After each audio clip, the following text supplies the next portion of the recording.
जय हिंद दोस्तों। आज मैं आपको बताने जा रहा हूं नया टैक्स स्लैब के बारे में।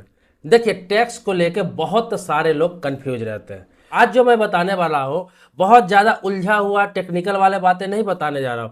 बहुत सारे वीडियो है जो देख के लोग समझ नहीं पाते हैं। इस तरह से बताया जाता है कि आम लोग खास तौर पे नहीं समझ पाते हैं।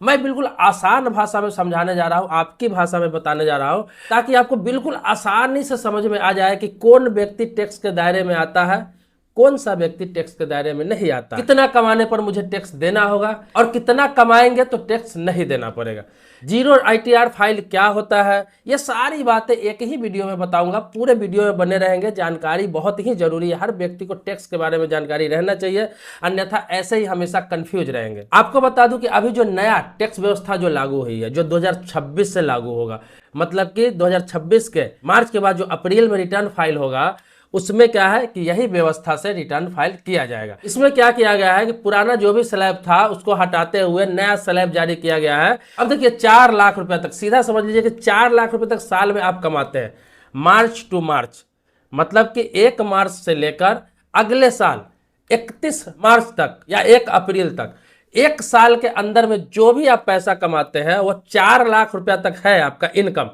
तो 1 रुपया भी इनकम टैक्स नहीं देना होता है। लेकिन इसका मतलब ये नहीं कि रिटर्न फाइल नहीं करना है, आप चाहे तो रिटर्न फाइल कर सकते हैं।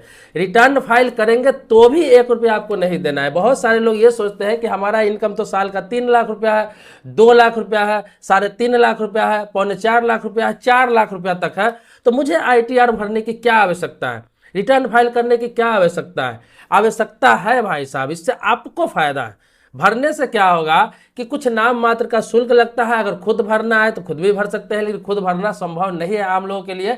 तो आप किसी भी व्यक्ति से, कोई सीए से या सीए के लिए काम करता है, कोई नॉर्मल व्यक्ति भी सीएससी सेंटर में भी आजकल आईटीआर फाइल करने लगे, तो कहीं से भी आईटीआर फाइल कर सकते हैं। आईटीआर फाइल करने से फायदा क्या हो, सब बताते हैं। 4 लाख रुपए तक टैक्स नहीं देना हो तो जीरो आईटीआर फाइल होगा आपका, लेकिन उसमें मेंशन होगा कि आपने 3 लाख या 3.5 लाख या 4 लाख रुपया साल में कमाया है। अब ये मेंशन रहेगा और टैक्स कैटेगरी में भी आप नहीं है। इससे क्या है कि इनकम टैक्स डिपार्टमेंट में आपका एक रिकॉर्ड बन गया कि आप ईमानदार हैं, कम कमा रहे हैं, फिर भी यहाँ पे सूचित कर रहे हैं।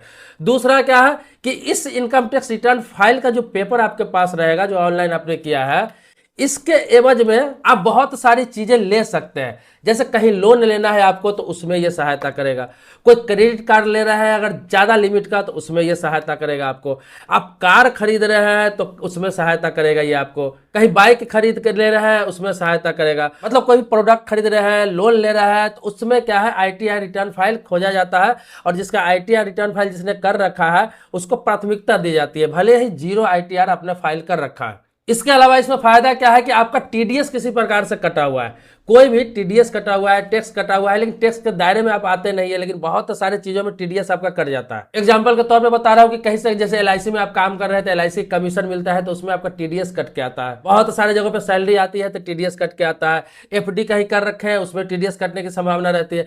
बहुत सारी चीजों में टीडीएस कट जाता है। तो जो टीडीएस काटता है इनकम टैक्स डिपार्टमेंट के लिए, इनकम टैक्स डिपार्टमेंट की तरफ से जो काट लिया जाता है पहले, वो रिटर्न फाइल करने पे पूरा के पूरा आपको रिटर्न मिल जाएगा, क्योंकि टैक्स के दायरे में आप आ ही नहीं रहे। तो ये सारे फायदे होते हैं। तो आप रिटर्न फाइल जरूर करिए। आपका 4 लाख रुपया तक इनकम है तो आप जीरो रिटर्न फाइल कीजिए, 1 रुपया भी आपको इनकम टैक्स लगने का नहीं है और ये आपका एक रिकॉर्ड बनेगा, आपको फायदा ही होगा भविष्य में। दूसरा बता रहा हूं कि आपको 4 लाख रुपया से 8 लाख रुपया तक अगर आपकी साल में इनकम है तो आपको मात्र और मात्र 5% इनकम टैक्स देना होता है।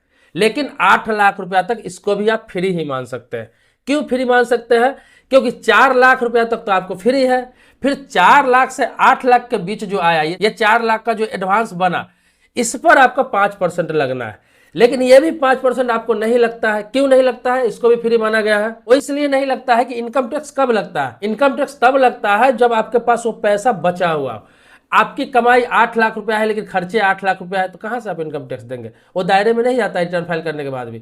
आपका साल में कमाई है 8 लाख रुपया, 4 लाख रुपया आपके खर्च हो गए, आपके घर में बच्चे के पढ़ाई में, कहीं इंश्योरेंस का प्रीमियम देने में, बिजली बिल भरने में, आपका ट्रेवल में, घर के अन्य खर्चों में, तो बहुत सारे काम होते हैं। तो अगर 4 लाख रुपया आपका खर्च हो गया तो बचा कितना आपके पास? 4 लाख रुपया। कमाए 8 लाख रुपया, लेकिन 4 लाख खर्च हो गए, 4 लाख रुपया आपके पास बचा हुआ है, तो इन 4 लाख रुपया का आपका टैक्स ही नहीं लगेगा, क्योंकि 4 लाख तो फ्री है।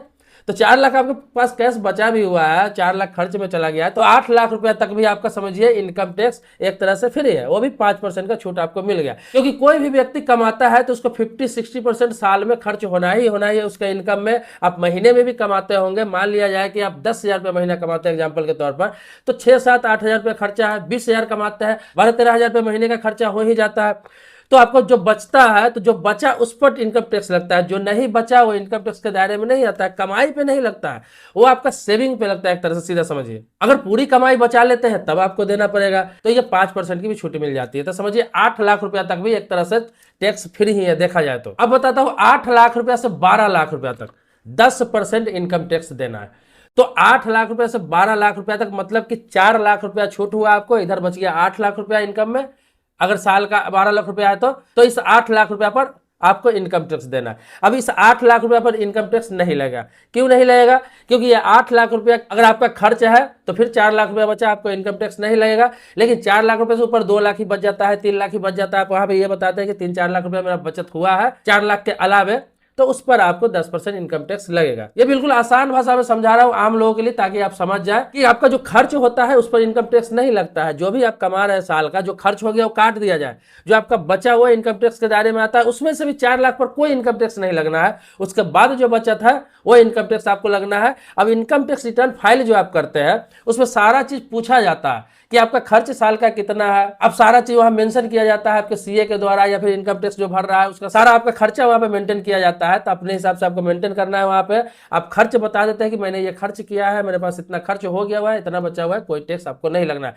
तो इसीलिए कहा गया था, आपने सुना होगा कि 12 लाख रुपया तक किसी प्रकार का कोई टैक्स नहीं लग रहा है, 0 टैक्स लग रहा है। तो उसके लिए जिसका कुछ खर्च है, खर्च बता रहे हैं वहां पर, तो उसके लिए 12 लाख तक भी फ्री है, 8 लाख तक भी फ्री है। और 4 लाख तो आप खर्च करिए ना करिए, आप पूरे पैसे सेव करके रखिए, उससे कोई मतलब नहीं है, आपको टैक्स लगना ही नहीं है। चाहे रिटर्न फाइल कर रहा है तो भी, रिटर्न फाइल नहीं कर रहा है तो भी। अब आते हैं अपर इनकम करने वालों के लिए, जो ज्यादा इनकम करते हैं, तो उसके लिए बता रहा हूं आपको 12 लाख से 16 लाख रुपया तक जो कमाते हैं साल का, उनको 15% टैक्स पे करना है। 16 लाख से 20 लाख रुपया तक जो कमाते हैं साल का, उनको 20% टैक्स पे करना है। और 20 से 24 लाख रुपए तक साल में कमाते हैं, उनको 25% टैक्स पे करना है।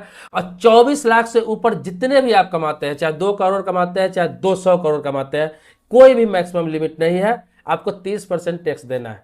24 लाख रुपए से ऊपर जितना भी पैसा अर्न करते हैं उस पर 30% सरकार ले लेगी। 1 करोड़ रुपए आप कमा रहे हैं, 30 लाख रुपए सरकार को आपको टैक्स देना होगा, उसमें तो आप बच ही नहीं सकते हैं। तो वो अपर इनकम वालों के लिए अलग सिस्टम होता है, उनके भी खर्चे होते हैं, उनके भी बहुत सारे एक्सपेंस होते हैं, तो वो सारे काट के ही होते हैं, उनका भी उसी प्रकार से। ये नहीं कि 1 करोड़ कमा रहे तो पूरा का टैक्स देना है, उसमें भी वही सिस्टम है कि आपके जो खर्चे हैं उन खर्चों को काट के जो पैसा आपके पास सेविंग है, बचा हुआ है, इन्वेस्टमेंट है, उसी पे आपको इनकम टैक्स भरना होता है। और इनकम टैक्स जो भी होता है 1 टाइम होता है, इस चीज को समझ लीजिए।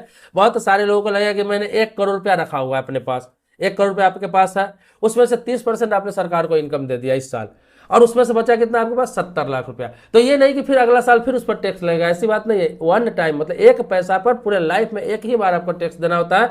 अगर हर साल उस तरह टैक्स लिया जाए तो पता चलेगा 2-3 साल में पूरा पैसा 0 हो गया। तो कोई भी पैसा का एक बार आप टैक्स पे कर देते हैं तो वो पैसा टैक्स फ्री हो जाता है, फिर नया कमाई करते हैं उस पर टैक्स लगता है। इस चीज को समझ लीजिए। ये थोड़ा मुश्किल कैलकुलेशन है, लेकिन आसान भाषा में कोई समझाता नहीं है आपको। अगर समझ में नहीं आया होगा बहुत सारी बातें तो आप कमेंट बॉक्स में लिख सकते हैं। बहुत सारे लोग 0 ITR के बारे में पूछ रहे थे, तो मैंने सोचा कि आपको जानकारी दे दूं। लेकिन फिर भी कुछ रह गया है, कुछ छूट गया है, आपको लगता है कुछ पूछना है, कुछ जानना है, तो कमेंट बॉक्स में अधिक से अधिक लिखिए, उस टॉपिक पर वीडियो बनाऊंगा। इसके अलावा आप कोई भी टॉपिक पर पूछ सकते हैं, जैसे इन्वेस्टमेंट हो गया, फाइनेंस हो गया, बैंक हो गया, इंश्योरेंस, लोन, पोस्ट ऑफिस, इन चीजों से संबंधित कुछ भी जानकारी इस चैनल पर आप ले सकते हैं। अब अधिक से अधिक सवाल करेंगे, जिस टॉपिक पर अधिक से अधिक सवाल आता है सबसे पहले उसी टॉपिक पर मैं वीडियो बनाता हूं। सब्सक्राइबर नहीं तो चैनल को सब्सक्राइब करिए, अगर सब्सक्राइबर है तो इसके लिए आभारी हूं आपका। नेक्स्ट वीडियो में मिलते हैं नए टॉपिक के साथ, तब तक के लिए जय हिंद दोस्तों।